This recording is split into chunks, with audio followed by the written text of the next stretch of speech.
This man appeared in different eras and places, always looking the same, never aging. This is the true story of the Count of Saint-Germain. In the early 1700s, a mysterious figure began appearing in royal courts across Europe. The Count of Saint-Germain was a man of extraordinary talents, an alchemist, musician, and scholar. But what baffled everyone most was that he never seemed to age. Witnesses claimed he looked no older than 30, even after decades. Rumors spread that he had discovered the secret to eternal life. One evening, during a grand royal event, a powerful noble recognized the Count, who was seated quietly, observing the celebration. Determined to uncover his secret, the noble ordered his guards to capture him. The Count was confronted and asked for his secret to immortality. He smiled and said, "You're the first to catch me, so I think you deserve it." He handed the noble a mysterious elixir and added, "But before you drink you must recite this formula. It's the final step to unlock the secret." The noble, eager for eternal life, repeated the words. Unknown to him, the formula's hidden meaning was, "I give you my vitality." As he drank the elixir, his body collapsed almost instantly. The Count smirked. "The secret to immortality," he whispered, "is taking life from others."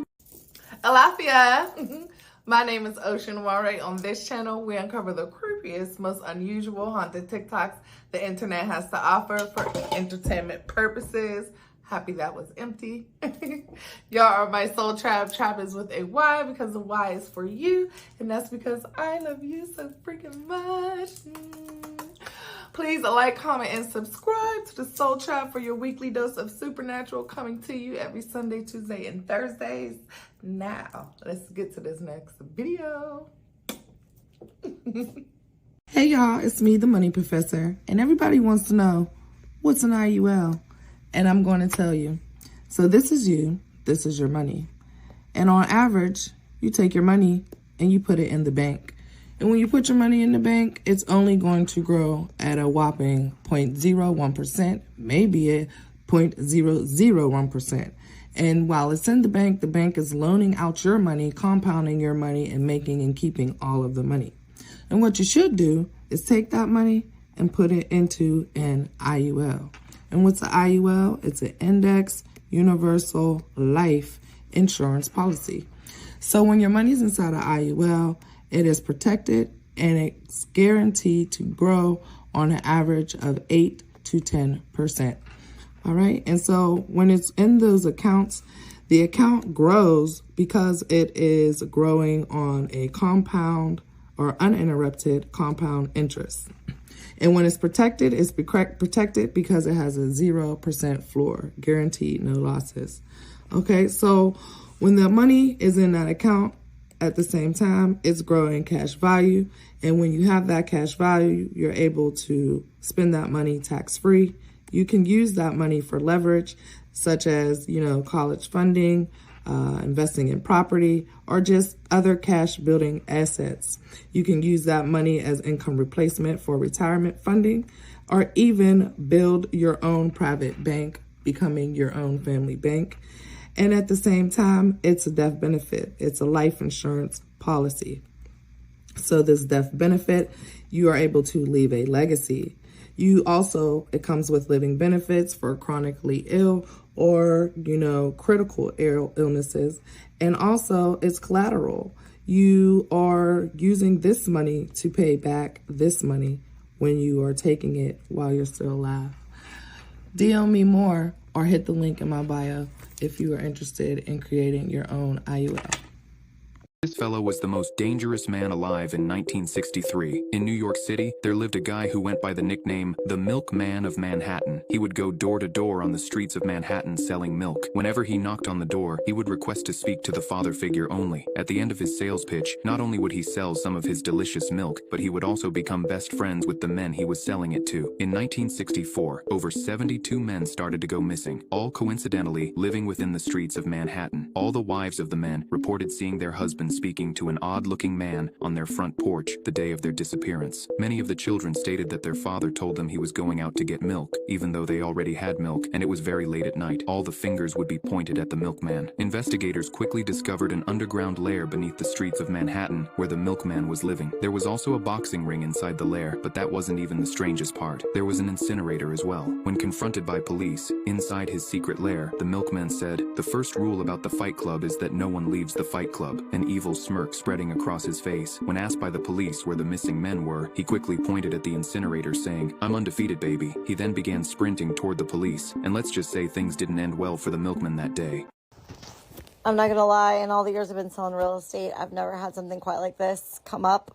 I opened up to what I thought was a closet door in a bedroom at the back of a house, and this door was in the next section. It is an iron door with a swinging latch that leads down into an underground room that is all concrete block. The original house was 1958. This structure definitely does not seem to be post 1958. I would assume that they did this somewhat more recently. Once you get down the stairs, which the other thing that's funky is we don't have a lot of basements in Florida. That's not typical. So we're going down into what could only be described as a basement. And there is electricity, water, and a dehumidifier set up down there. So it is set up to house, living things. And just gave me a little bit of pause. I want to know what you guys think. Would you guys want to hang out in this room? What do you think this room was used for? It's 3 a.m. and Brooker Chappelle gets out of bed, only to discover this in his living room.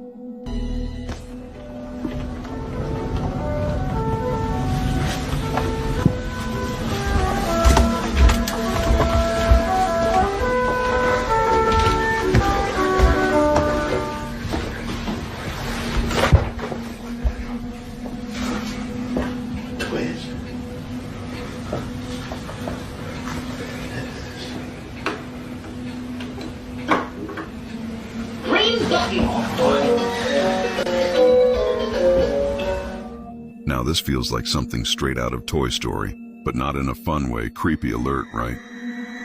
What is it? Someone just tell me! What are you talking about?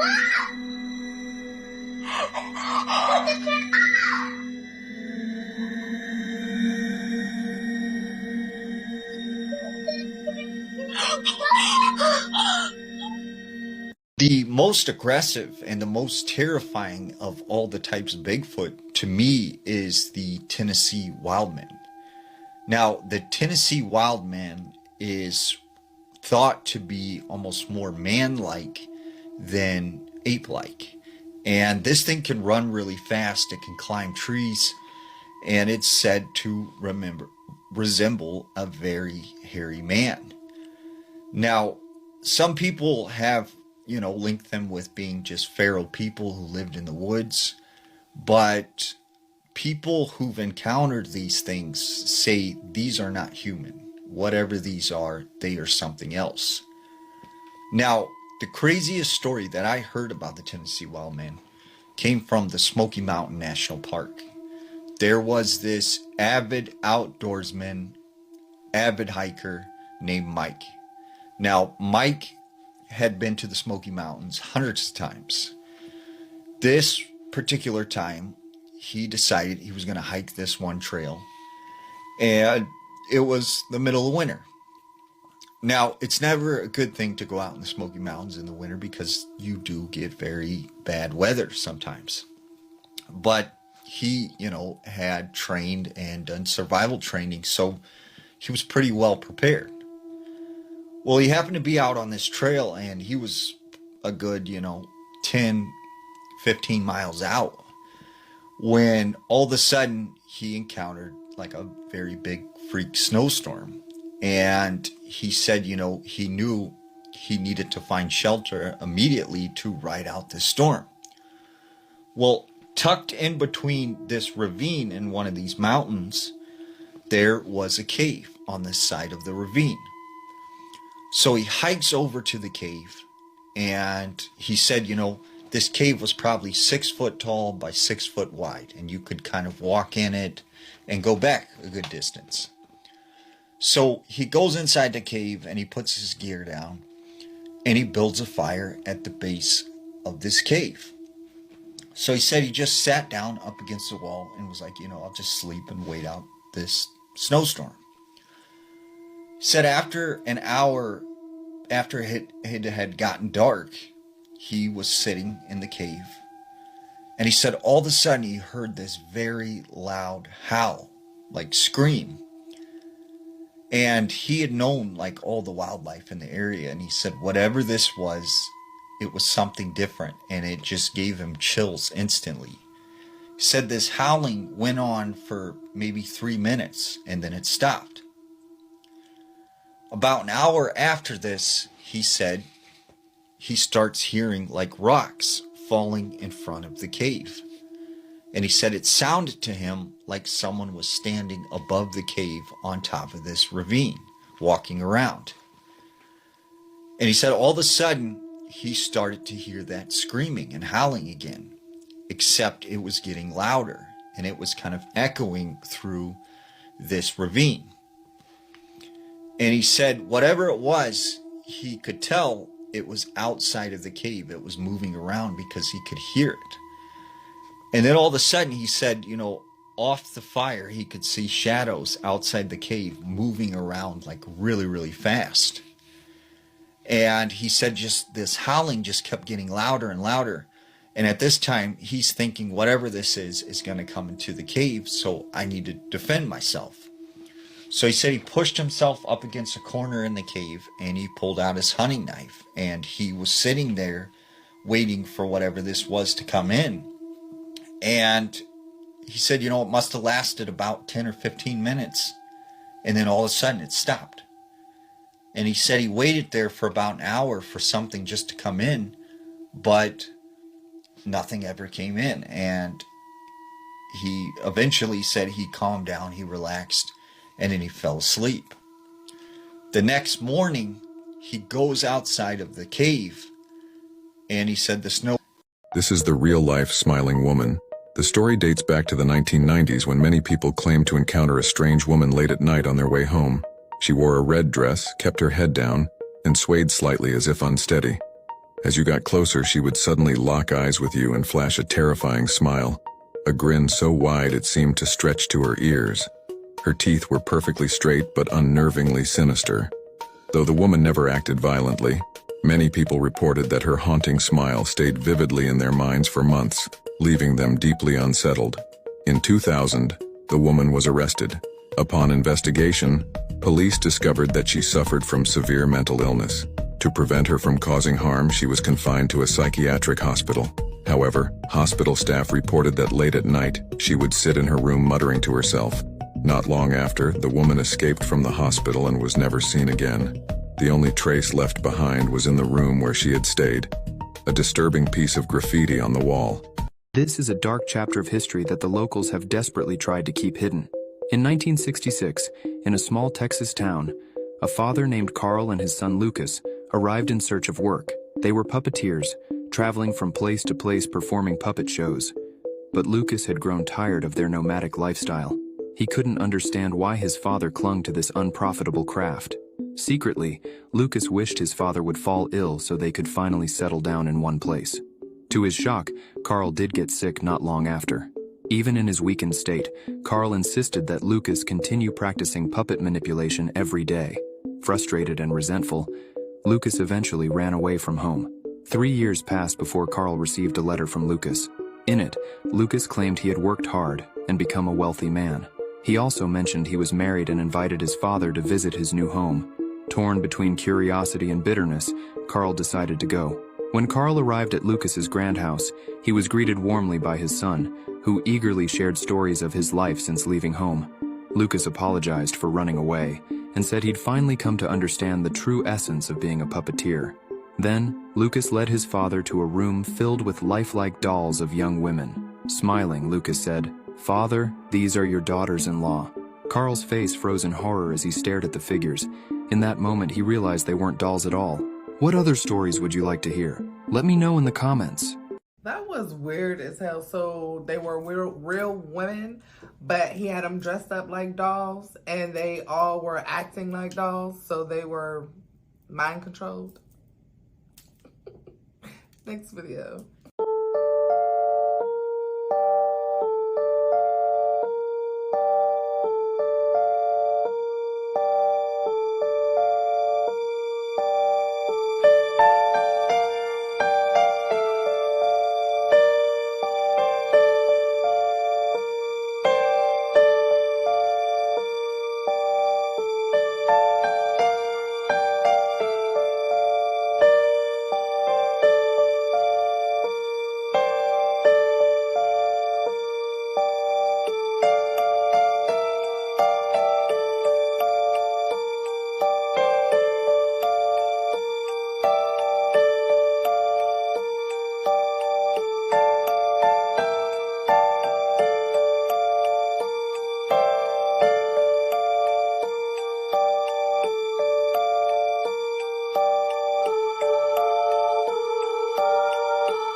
case of reincarnation in human history, and it's truly horrifying.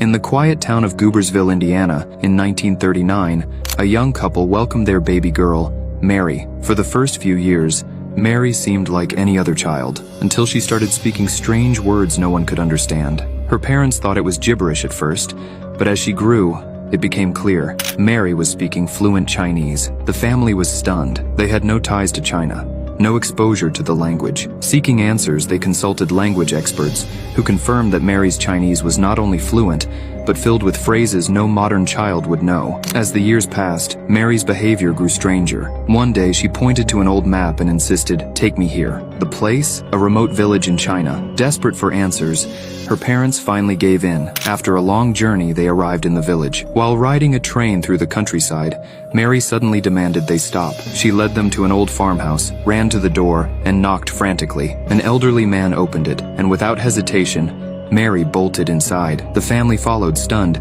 as Mary removed a brick from the wall and pulled out a small, dusty doll. Clutching it tightly, she turned to the old man and whispered, "Don't you remember me? This was mine." The room fell silent. What Mary said next left everyone frozen in shock.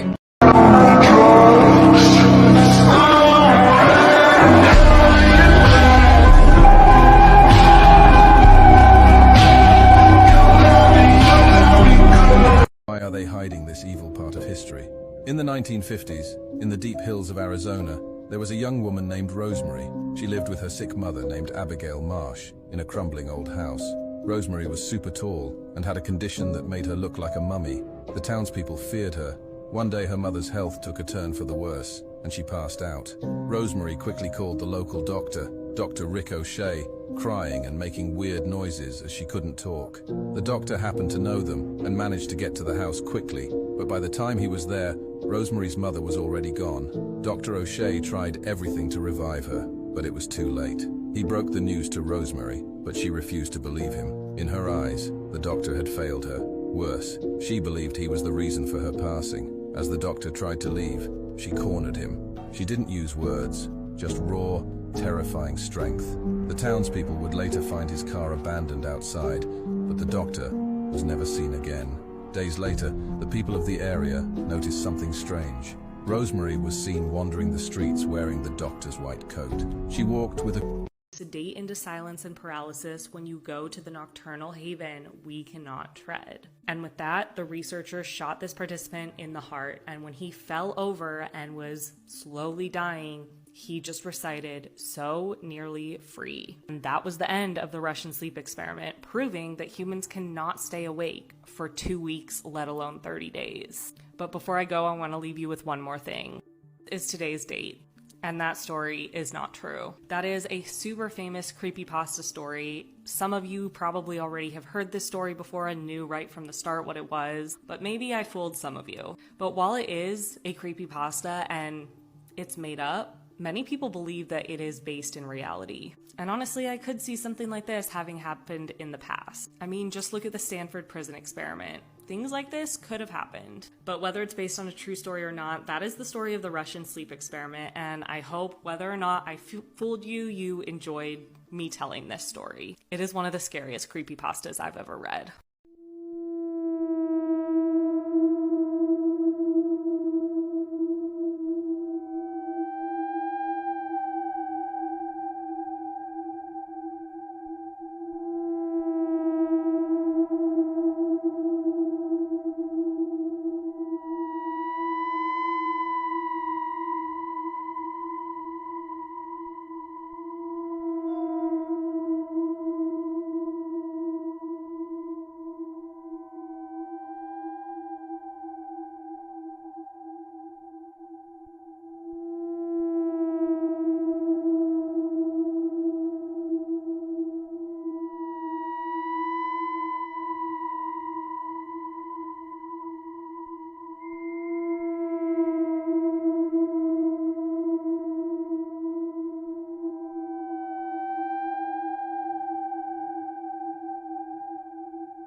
He felt he was growing too old to care for his second family underground and was hatching what he felt was a viable transition plan.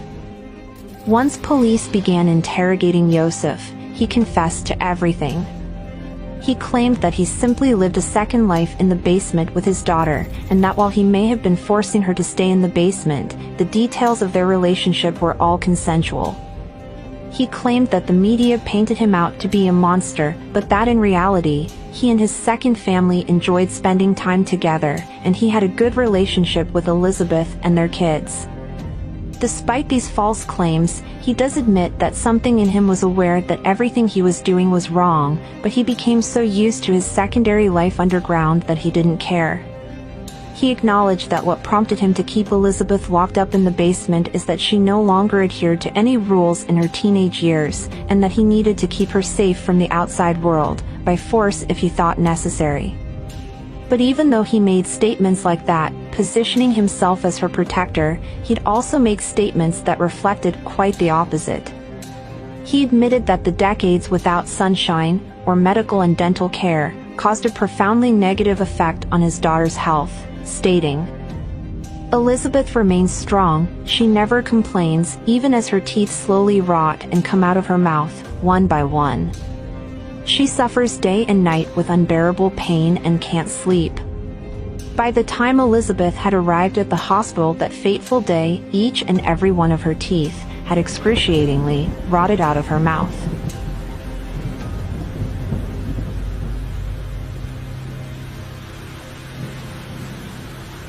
Yosef admitted that the reason he wanted to force Elizabeth into carrying all of these children is because of his obsession with being in control.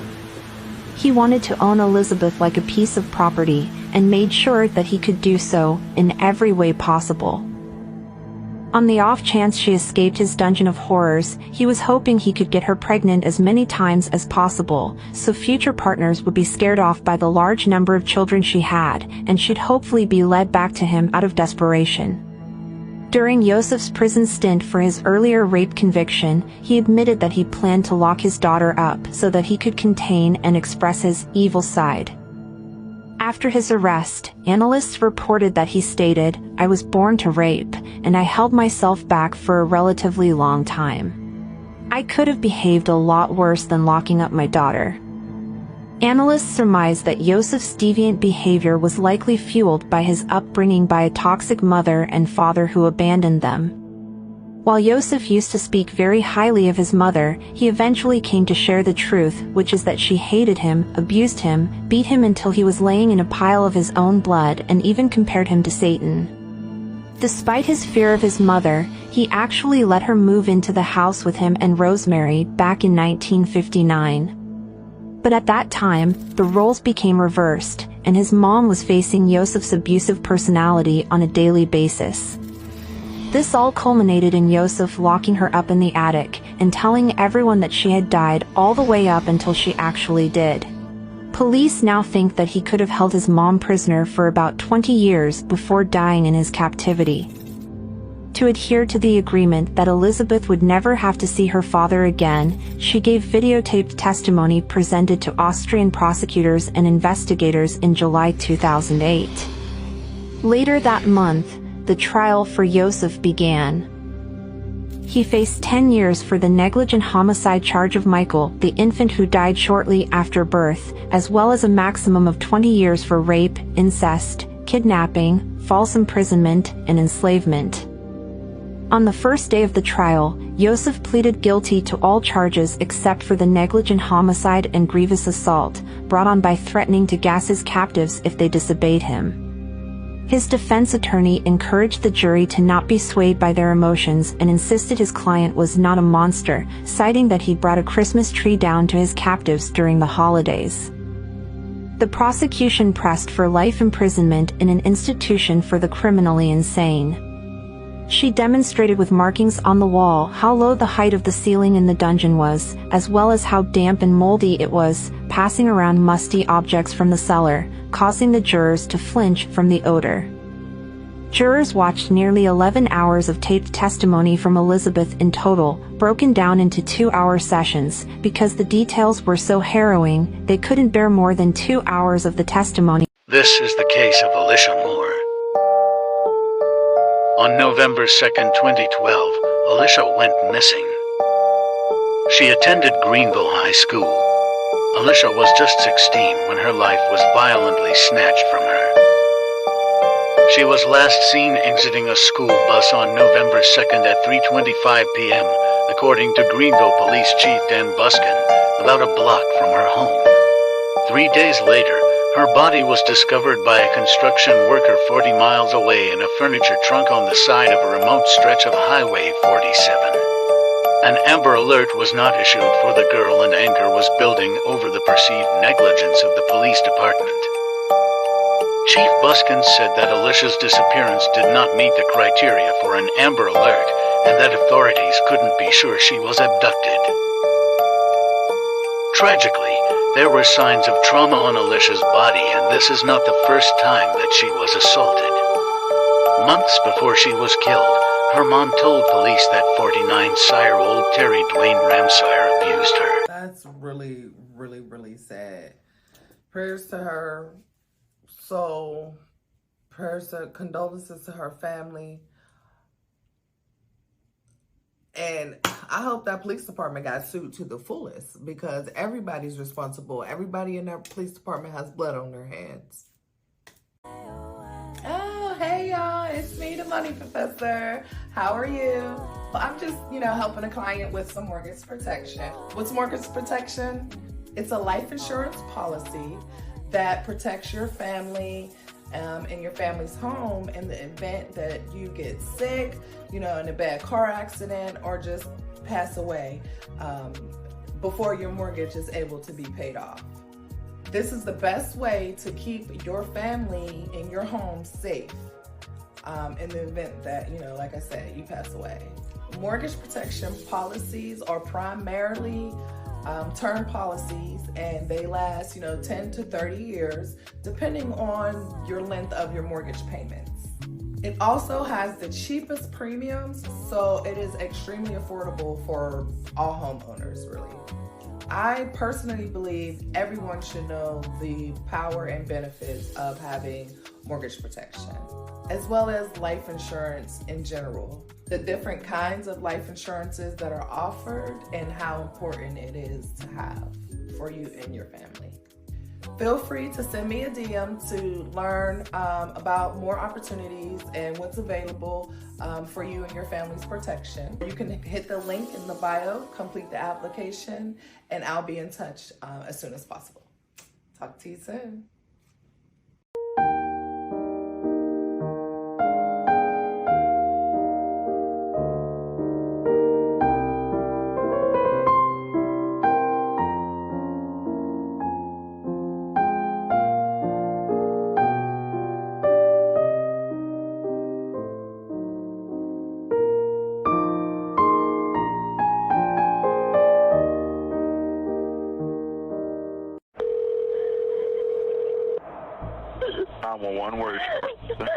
I just got home and my husband was reporting stop breathing.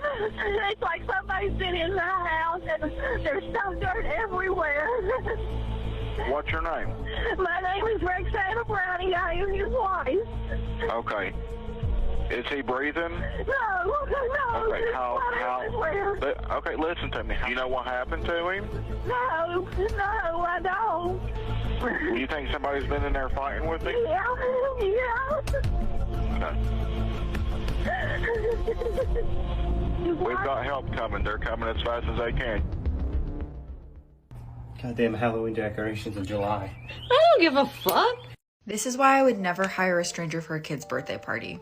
And if the photo's not bad enough, the mystery behind it is so much worse. And a reminder before I dive in that if you like all things spooky and true crime, check out my podcast. There's a link to it in my profile. So in the 1940s, the McLaren family in Houston, Texas was having a birthday party for their daughter, Rose. They hired a clown for the party, but an hour before the party started, they get a call from the company saying that the clown they hired was no longer available. They were going to send someone else in his place. And the parents were like, okay, fine, whatever. But then this man shows up to the party. And the kids are all terrified of him. No one really wants to take photos. The man stayed at the party for about 20 minutes and then just disappeared. But get this. After he left, the clown that they hired showed up to the party. And he apologized for being late. And the mother is like, what are you doing here? You canceled on us. And the clown's like, no, I didn't. And it was at that moment that one of the parents noticed that this little boy pictured here was missing. The little boy was never found, and the identity of this man remains a mystery even today. There was a lunch lady named Judy, and everyone loved her, but they loved her food even more. Every single day, the kids would rush to the lunchroom just to eat her delicious food, but one day, a boy in 7th grade noticed something strange. In the back of the kitchen, he saw a mysterious door he had never seen before, and he's been buying lunch for a year straight. He then went to the principal's office and told him what he saw. The principal then made his way down to the lunchroom and asked Judy about the door. She obviously played dumb for a little bit, but eventually showed him. And what he saw inside made him freeze in absolute horror. Inside were multiple teenagers' dead bodies, completely cut up and strung up on the wall. Judy then looked at the principal with a smile on her face and said, "How do you think my food tastes so good? This is the reason why." Judy was fired and arrested and is now serving 105 years in prison. The school and all the students were disgusted when they found out about what happened, and they couldn't believe they have been eating human meat for this long. I got another spooky scary story time submission about a Jinn, and this one comes all the way from Bosnia. The person who sent me this story told me that she wanted to be anonymous. We're going to call her A, but this story takes place in the 70s and 80s, and it's actually a story that her own mother told her. Her mother, her grandmother, and her uncle all lived on a family farm in rural Bosnia in the mountains, but because her uncle was an alcoholic, he never got married, he never had any kids, and he never moved away from the family farm. She said to give some context about their surroundings, it was extremely rural, and without a car, you were basically stranded. She said the mountain hills were steep and they were surrounded by a thick, dense forest, and in the daytime it was really beautiful, but as a child she was often very scared. She said according to Bosnian folklore, you do not leave the house after dark because there are demons and there are jinns that roam around the woods. So her uncle would go on benders where he would drink, lock himself in the house, and not leave for days, and then he would wander off into the woods very intoxicated.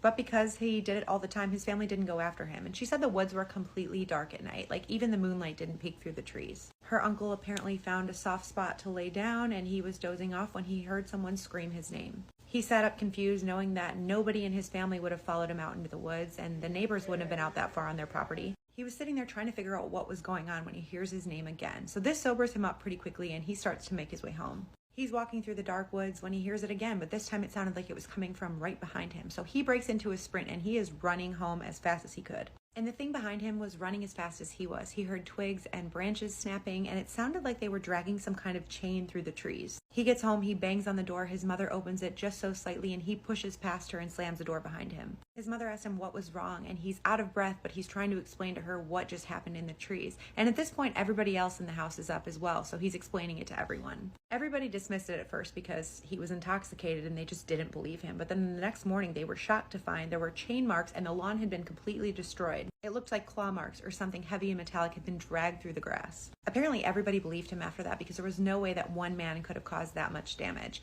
He went to talk to an imam or imam, I'm not sure if I'm saying that right, please correct me. And the imam, which I believe is similar to like a Western priest, basically told him if you had answered that voice in the woods, you would be dead.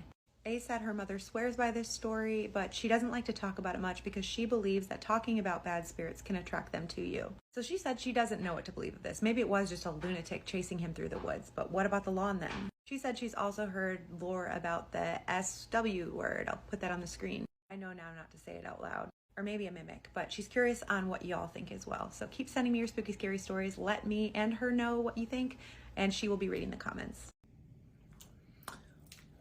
Well, what do you think? Let her know in the comments. She said the SW word. I'm like, the SW word. It's talking about skinwalker. Don't say it out loud, I guess. My bad, I just said it. Anyway, this was a short video, but a good one, to say the least. But you reached the end of another video. Thank you for being here with me. I appreciate you. I appreciate your time, baby. I do not take it for granted whatsoever. Make sure you like, comment, share, subscribe. Hit the notification bell, ding, so you get a notice every time your girl drops another video. Make sure you give it to everybody that you know. Whether you like them, love them, want to fight them, F them, or, you know, whatever, anything. They deserve to see this video. But make sure you hit me up for some life insurance. Protect your family, protect yourself, protect your assets. And I'm outie. Ashe. Over my third eyes, on my way. I'm